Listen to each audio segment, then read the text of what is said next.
How to download IDM download manager.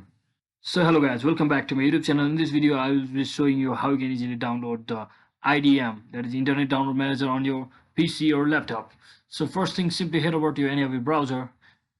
Let's say I am using Chrome, and inside your browser just search in the following words, that is IDM download.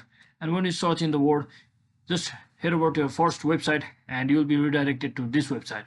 Once you come over here, what you can do is simply click on this try IDM 30 days free trial. Once you click on it, it will automatically download your file. As you can see at my download section, it's already started.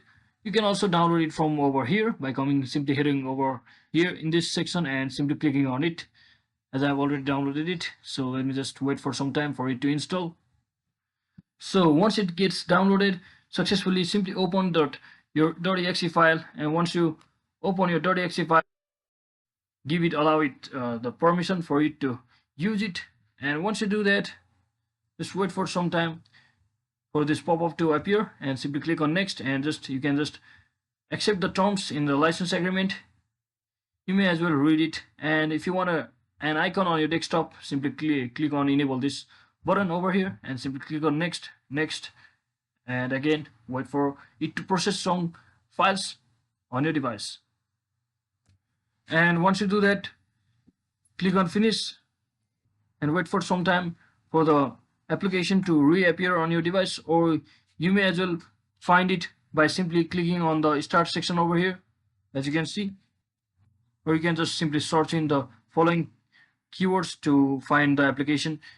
You may as well see this page at the front of your screen. So it's to enable the extension on your Chrome browser. So simply close it, and you need to restart your Chrome to apply the changes. So you can do that later. So for now, simply close.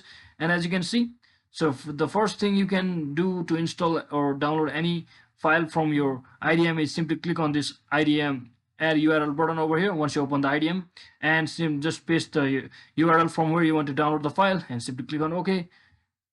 And that's exactly how you can download, install, as well as download the file on your IDM. So hope this video was helpful. If it was, don't forget to like and subscribe to the channel. See you on the next one.